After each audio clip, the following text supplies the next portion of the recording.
नमस्कार, मैं हूं आपके साथ मयंक। देखिए, एक अहम खबर आई है ईरान से और खबर ये कि क्या ईरान का यूरेनियम जो एनरिच्ड यूरेनियम है वो चीन पहुंच चुका है। इस तरह की चर्चाएं शुरू हो गई हैं और ऐसा क्यों कहा जा रहा है, इसकी बड़ी वजह देखिए। 24 घंटे पहले दो डेवलपमेंट होते हैं जो कि ईरान के एयर स्पेस से जुड़े बड़ी घटनाएं थी।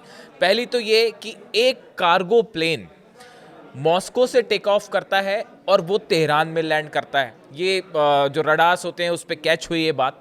तो मॉस्को से एक कार्गो जेट उड़ता है और तेहरान में लैंड हुआ। बड़ा सवाल कि मॉस्को से क्या चीज़ जो है तेहरान लाई गई। इसके साथ एक दूसरी बड़ी घटना हुई जो ज़्यादा अहम है, वो ये है कि इसी बीच ईरान से एक कार्गो जेट ने टेक ऑफ किया जो चाइना की अननोन लोकेशन पर लैंड हुआ। यानी प्लेन तेहरान से उड़ा और वो चीन पहुंचा। ये दोनों चीज़ें बिल्कुल एक बहुत ही कम समय के अंतर में हुई। मॉस्को से प्लेन उड़ता है, तेहरान उतरता है, तेहरान से एक कार्गो जेट जो है 747 कार्गो बोइंग का बताया जा रहा है वो टेक ऑफ करता है और चीन पहुंचता है। अब देखिए खबरें जो हैं पहले उसको बताएं। One Iranian Boeing 747 cargo plane landed in Tehran from Moscow and another Boeing 747 took off from Tehran to an unknown destination in China। देखिए unknown destination यानी किसी खुफिया जगह पर चाइना पहुंचा।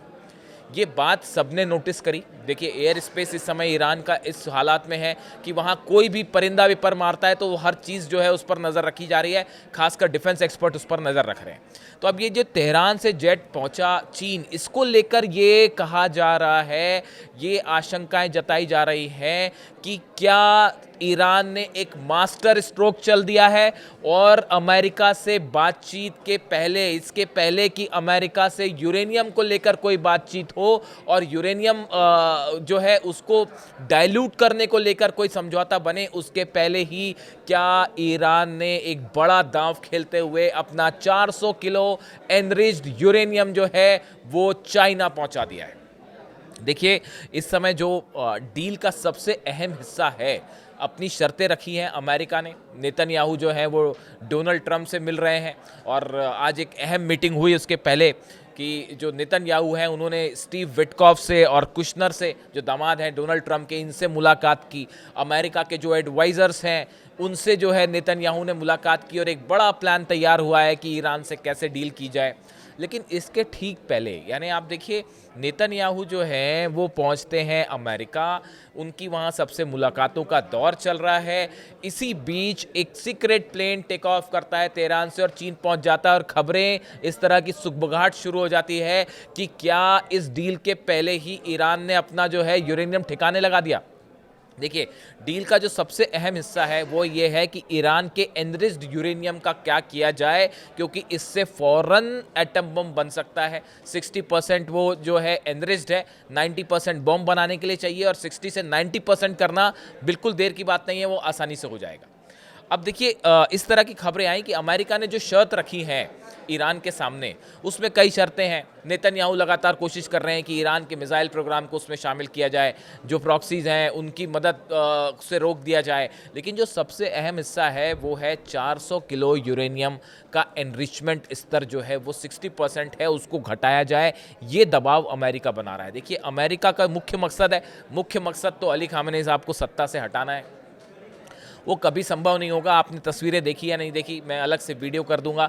तेहरान में जो है ज़बरदस्त जश्न मनाया जा रहा है। इस्लामिक रेवोल्यूशन को 46 ईयर्स कंप्लीट हो चुके हैं, 47th एनिवर्सरी उसकी मनाई जा रही है और इस मौके पर पूरे तेहरान में आतिशबाजी हो रही है। तेहरान जो है वो जगमगाया हुआ है और अल्लाहू अकबर के नारे लग रहे हैं। हकीकत ये है। तो सत्ता परिवर्तन तो एक ऐसा ख्वाब है जो शायद कभी पूरा ही नहीं हो पाए। खैर उस पर हम अलग से बात करेंगे। अभी हम यूरेनियम पे आते हैं। अब देखिए अमेरिका ने ये शर्त रखी कि आपका जो यूरेनियम है इसको आप, इसका जो एनरिचमेंट स्तर है इसको आप डाइल्यूट कर दीजिए और ख़त्म कर दीजिए। बड़ी इंटरेस्टिंग बात यह है कि इस तरह की भी खबरें आई, ईरान की तरफ से कुछ बयान आए ऐसे जो सोशल मीडिया में चर्चा का मुद्दा है कि ईरान शायद तैयार हो गया है डाइल्यूट करने के लिए। ऐसे कुछ बयान आए, इसको लेकर ऑफिशियली ईरान ने कुछ नहीं कहा, लेकिन मीडिया में आपको इस तरह की खबरें मिल जाएंगी। अब ये कहा जा रहा है कि क्या ये ईरान का यूरेनियम जो है इस पर टॉक्स हो, ये अमेरिका के हाथ लगे या इसको आईएईए जो है इसका इंस्पेक्शन करे या किसी तरह का इस पर जो है शर्त या प्रतिबंध लगे, इसके पहले ही ईरान ने अपना यूरेनियम क्या चाइना ट्रांसफ़र कर दिया है। ऐसी खबरें रूस को लेकर भी आई थी जब अली लारीजानी साहब गए थे मॉस्को, उन्होंने पुतिन से मुलाकात की थी, तब भी इस तरह की खबरें चली थी कि क्या ईरान ने अपना यूरेनियम जो है वो रूस भेज दिया। लेकिन इस बात को लेकर रूस और ईरान के इस जो सहयोग चल रहा है, इस पर अमेरिका की भी पैनी नज़र है, यूरोप की भी पैनी नज़र है। तो इसलिए पहले इस तरह की खबरें आई, लेकिन उसका कोई पुख्ता जो है बाकी सबूत सामने नहीं आया। लेकिन अब ये जिस तरह से इस टॉक्स के ठीक पहले नेतन्याहू अमेरिका पहुंचते हैं और इसी बीच जो है एक सीक्रेट प्लेन टेक ऑफ करता है, कोई बड़ा अधिकारी तो गया नहीं, ऐसी कोई जानकारी सामने नहीं है। चीन से कार्गो प्लेन्स आ रहे हैं, वो बात समझ में आती है कि चाइना जो है वो ईरान को हथियार दे रहा है और बड़ी सारी चीज़ें, इसको लेकर भी एक बड़ा सनसनीखेज खुलासा मैं अगले वीडियो में करूंगा जिसके लिए दावे हो रहे हैं। अब देखिए, सवाल ये है कि ऐसी क्या स्थिति जब कोई अथॉरिटी गया नहीं, कोई अधिकारी ईरान का चीन गया नहीं, ऐसी स्थिति में ईरान ने चीन क्या भेजा? क्या वो 400 किलो यूरेनियम है, एनरिच्ड यूरेनियम है, कि इसके पहले कि किसी तरह का हमला हो? देखिए 24 घंटे में जो डेवलपमेंट हुए हैं, जितने अमेरिका ने हथियार जमा कर रखे हैं अपने आसपास, ये इराक वॉर से भी बड़ा डिप्लॉयमेंट हो चुका है। ये मैं आपको पिछले वीडियो में बता चुका हूँ। और ये डिप्लॉयमेंट इसलिए नहीं हो रहा है कि इसको उखाड़ के वापस ले जाएंगे। जो पेट्रियट सिस्टम लगा दिए गए हैं, थार्ड सिस्टम लगा दिए गए हैं, वो इसलिए नहीं लगाया अमेरिका ने। 20 बेस पर आप समझ रहे हैं कि डिफेंस सिस्टम लगाने का मतलब अरबों रुपए का खर्च वो इसलिए नहीं किया अमेरिका ने कि फिर उसको उखाड़ के वापस ले जाएगा। हमला करने के लिए क्या एक बार फिर अली खामेनी साहब की तरफ से, ये ईरान की तरफ से नहले पर दहला मार दिया गया। और इसके पहले कि आप यूरेनियम पे बात करें या किस यूरेनियम पर बात होगी, ये बड़ी सारी चीज़ें, देखिए इस तरह की बड़ी चर्चाएं होती हैं। मतलब मुझे तो बड़ा आश्चर्य होता है कभी सुन के ये बात कि आप खुद सोचिए, अमेरिका और यूरोप की जिस यूरेनियम पर नज़र है, इजराइल की जिस यूरेनियम पर नज़र है, क्या ईरान वो हवाले कर देगा अमेरिका के, या उसको किसी दूसरे देश को सौंप दिया जाएगा, या उसको इसलिए बचा के ऐसी जगह पर रखा जाएगा कि फिर से हमला हो जाए और अगर वो बचाए तो तबाह हो जाए? अरे भाई, ईरान उसको पहले ही ऐसी किसी सुरक्षित जगह पर पहुंचा देगा जहां आप खोजते रह जाएंगे और वो मिलेगा ही नहीं। और अब तो शायद इस तरह की बातें भी जो हैं वो डिफेंस एक्सपर्ट्स करने लगे हैं कि क्या ये ईरान ही ट्रांसफ़र हो चुका है, या ये भी हो सकता है, इस तरह की भी खबरें आ रही हैं कि इसको अलग अलग हिस्सों में ट्रांसफ़र कर दिया गया। शायद कुछ हिस्सा रूस जा चुका है, कुछ हिस्सा चीन जा चुका है। और आप अमेरिका जो है वो टॉक्स करता रहे, जब ना यूरेनियम बचा वहाँ पे, एनरिच्ड यूरेनियम, वो अपने सेफ ठिकाने पर पहुँच गया, तो आप क्या तो चर्चा करेंगे और क्या जो है उसका एनरिचमेंट लेवल चेक किया जाएगा? ये सब बातें कैसे तय होगी? आईएईए कैसे उसको पता लगाएगा कि कौन सा यूरेनियम कहाँ रखा हुआ है? संभव ही नहीं है। अब देखिए, इसी बीच ये भी खबरें हैं, इस्फहान जो सबसे बड़ा परमाणु सेंटर है, प्लांट है ईरान का, यहाँ पे अटैक हुए थे। B2 बॉम्बर्स ने यहाँ पे बंकर बस्टर बम्स जो है उनसे हमला किया था। इसी बीच अब ये खबर आ रही है, इस्फहान में बड़ी तेज़ी से काम चल रहा है। और काम क्या चल रहा है? जो इस्फहान के जो साइट्स हैं, न्यूक्लियर साइट्स, इनको भर दिया गया है। इसमें जो गड्ढे थे या आसपास जो भी इलाका था,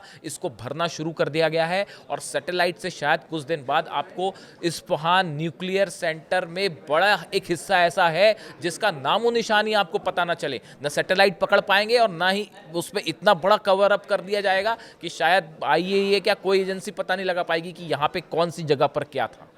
तो इस तरह की भी खबरें हैं कि इस्फहान जो न्यूक्लियर सेंटर है, इस पे भी ईरान ने बड़ा एक अपना प्रोग्राम शुरू कर दिया है और शायद चीज़ों को इस तरह से दफन कर दिया गया है जिसको अब खोज के निकालना असंभव हो जाएगा। यानी कि आप समझ रहे हैं इस बात को, ये खबरें इसलिए अहम है। देखिए, इसका कोई पुख्ता सोर्स नहीं है, कोई कुछ नहीं बोलने वाला, ना ईरान कुछ बोलने वाला है, ना चाइना कुछ बोलने वाला है। लेकिन ये जो घटनाएं हैं वो इसलिए अहम हैं। एक तो इस तरह की खबरें हैं, पहले आप सभी जान रहे हैं, large amount of military equipments from Russia and China have been entering Iran in recent months. पिछले कुछ महीनों में लगातार चीन की तरफ से और रूस की तरफ से बड़ी संख्या में हथियार ईरान पहुंच रहे हैं। अब ये सब जानते हैं, ये कोई छुपी हुई बात नहीं है। इसी बीच ये जो कार्गो वाला ट्रांसफ़र हुआ है, क्या यूरेनियम चीन चला गया? चीन एक ऐसी जगह है जहाँ पे शायद उस देशों में से एक है जहाँ पे अगर ईरान अपना यूरेनियम ट्रांसफ़र कर देता है तो वो सबसे सुरक्षित जगहों में से एक होगा। शायद चीन पर हमला करने का कोई सवाल ही नहीं है। और दूसरी चीज़ ये भी है कि चीन और अमेरिका के बीच में इस समय जिस तरह के संबंध देखने को मिल रहे हैं, उसके लिहाज से भी ईरान के लिए कोई अगर सबसे सुरक्षित जगह हो सकती है अपना यूरेनियम भेजने के लिए, तो शायद चाइना हो सकता है।